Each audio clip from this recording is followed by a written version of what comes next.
So the real you is a soul. Your physical body is a vessel that your soul apparently resides in. And it's not just in the brain area and the heart. It is really, I think, connected to us like like it's attached to us. Like this coat we wear is actually like our skin. Like a fur, and inside this hunk of meat and bone and water and is the soul. So, keep your body, your machine. If you think of your body, this is like your vehicle. And you need to, put good fuel in it. You put good oil in it, and maybe sometimes it's hard to get the best fuel for your car. Like you'd like to get that expensive brand name Mobil 1, but if you're like me, you look for the store brand. It's oil. It's oil. It's gonna work, and not like that. So, but when you can, maybe once in a while, if you have the money, you put the good oil in your car, because you do need your car to keep you working for you, and you need your vehicle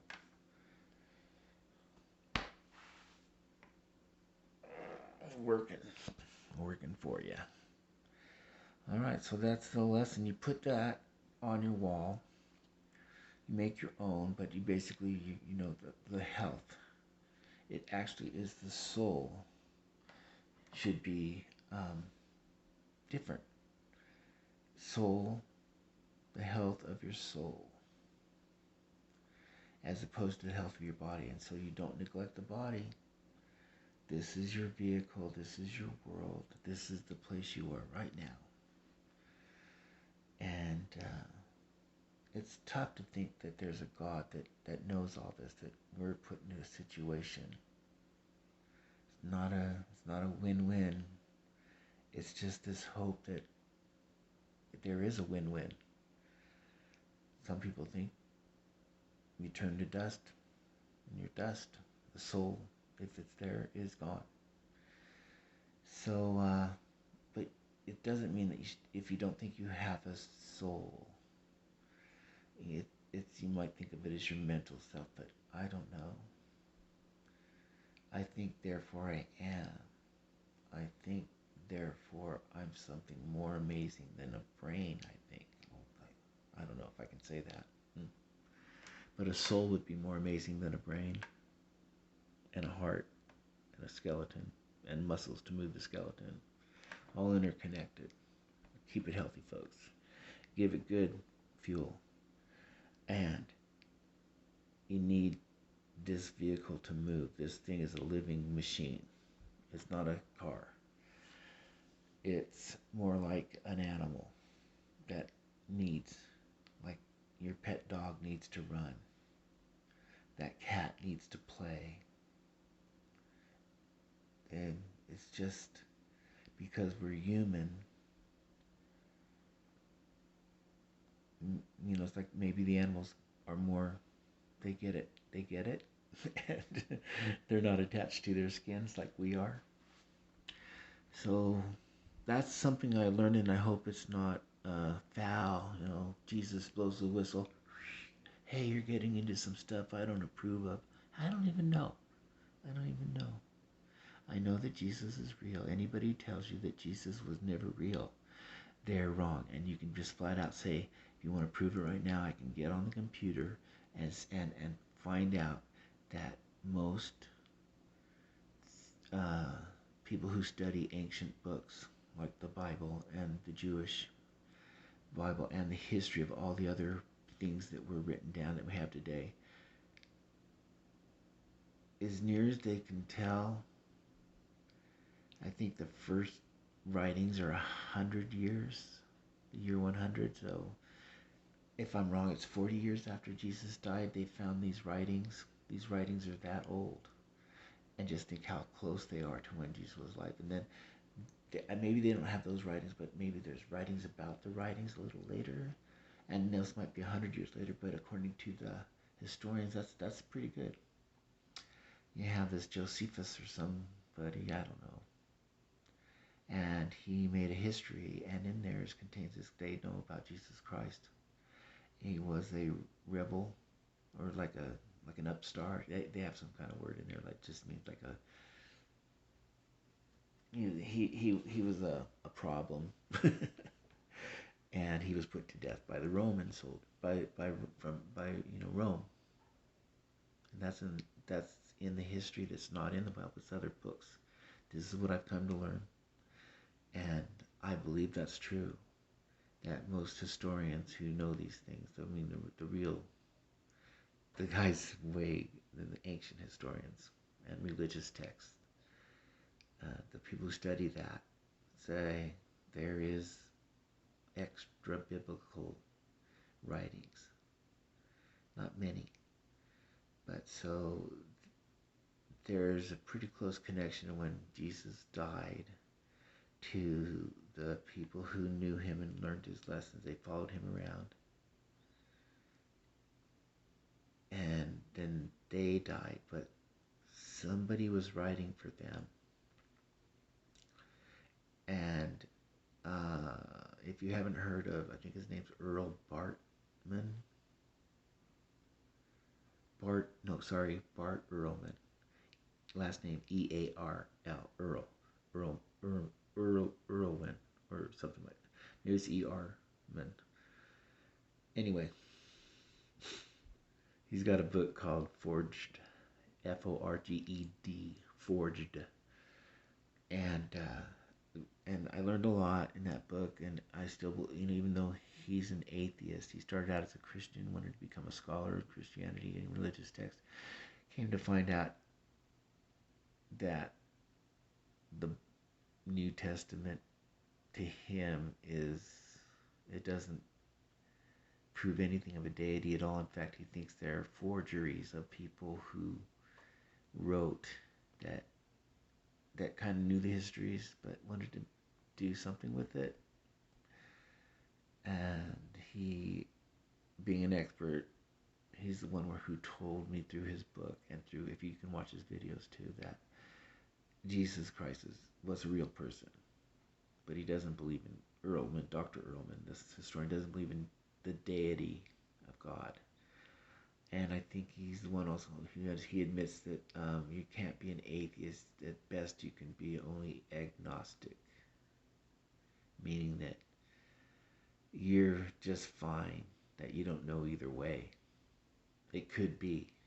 Most atheists feel that way, that there's a possibility. But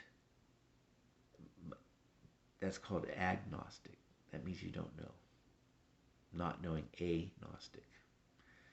Gnostic being knowledge, and a meaning disconnected, that you can't know. You just can't know. Because like I was saying on this chart, that way up is something that surrounds us, that we're a part of. So if there was a sentient universe, we're a little thing inside of it that it knows about. Or we are the only living creatures in the universe. You call this living. We have therefore I am. I must be. I exist. So, but we don't know if anybody else exists. So we're agnostic about UFOs and aliens, because now we're thinking parallel universes. They don't even have to live in this gigantic ball of solar systems and galaxies that we live in, of billions and billions and billions and billions of galaxies. Doesn't matter if we're the only ones. We're the only ones. But even if that were true, that we are the only ones, there's an energy that knows we're here. There's an energy that goes throughout the system. Maybe it's not 100%, but it's there. Maybe they call it the black matter, the dark matter. And this whole thing is interconnected. But if we are the only living beings, we are very unique in a certain way of a life form. And whereas everything else is not life, only here. And it doesn't matter if that's true, because now we know there could be parallel universes interacting with our universe. And maybe souls slip in and out because they're part of the bigger system. Anyway, that's religion. And I have found, I call it magic. You got to be careful when you use words like magic, because that's probably it's almost like a false miracle. It's not a true miracle. It's a fabricated miracle. And true miracles are unexplainable physical phenomena that go against the laws of nature. They cannot be. So a fake miracle would be one that you can figure out how it worked. Maybe for now, we don't know how miracles work. Maybe in a couple hundred years, we might know more. Maybe never. I don't know. It's like a ghost. Are ghosts real? Oh, I know. Some of you have seen ghosts. I don't think I've seen a ghost. I can get myself pretty worked up and scared about it though, and I shouldn't have even brought it up because it's getting late and I got to go to bed. So anyway, there's the deal. Part of, if you're trying to get yourself together, this is what you get from a motivator, and they have a beautiful way of doing that. Which, if you think about how amazing language is, you get a motivator, and they're giving you metaphors, and they're telling you songs, and they're talking about popular culture. They're using all these things to lift up your spirit. And isn't that beautiful what they do? They lift up your spirit. They give you confidence. They give you this they like, it's like a guy starting the engine on a lawnmower. They pull, and they get that engine started in you, and there's good feeling to that. But there's something more awesome when you believe, imagine, create a feeling using your mental brain. You create a hallucination, and I don't mean like a physical manifestation hallucination. I mean like even hallucinating the way your body feels. There's this energy that just fills up in your chest, and it makes tears come out of your eyes, and it chokes you up. And it's the weirdest thing, because it's like sadness, a sadness response, but you're crying tears of joy.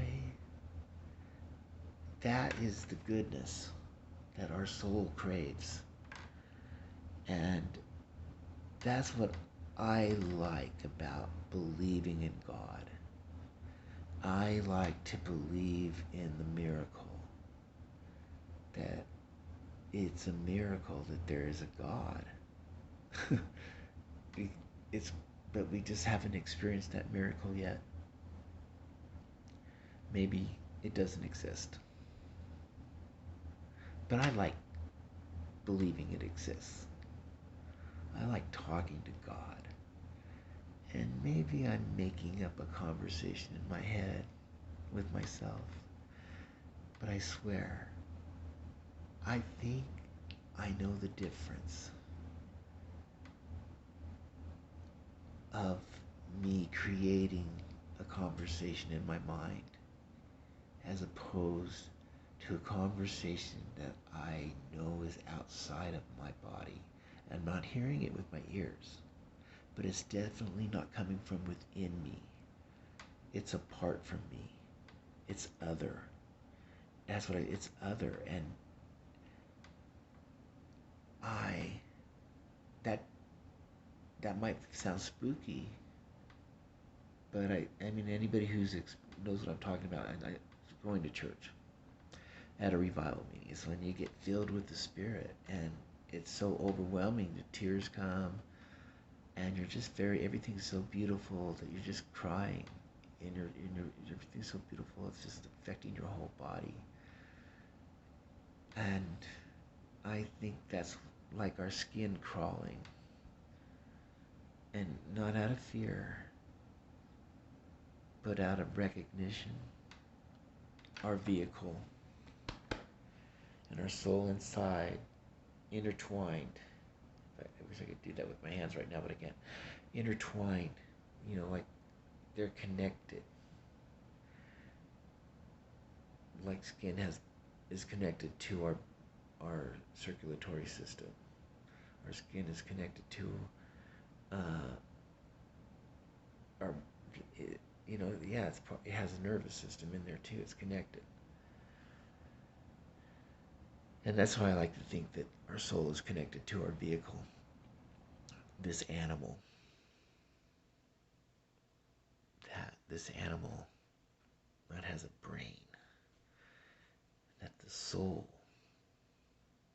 is having to work with because it's connected. So it's very interesting. You got to keep your soul healthy. If you're going to do anything, I think it's Jesus said, with your whole heart, your whole mind, seek God. Well, if you want to become a monk or a nun or join some special order where you deny your physical body for the sake of understanding your soul, I would say, what a blessing for that. But I think most of us are content Sunday, go to church. For someone like me, I'm content just praying. And sometimes I feel like I do need, the words are special in the book. Wow. That's a whole other subject, but you keep your body physically strong. Give it good fuel. Use it, move it, have fun with it. And your brain, have fun with that too, because you need to keep that exercised as well, so when you get older, you remember dance moves, you remember music, scales, how to play them. Maybe it's Tai Chi, because that's the thing about the martial arts is you do the katas, and you have to remember those moves, and they're not easy. I mean, you can tell if you've ever watched them. It's very interesting movements that are precise.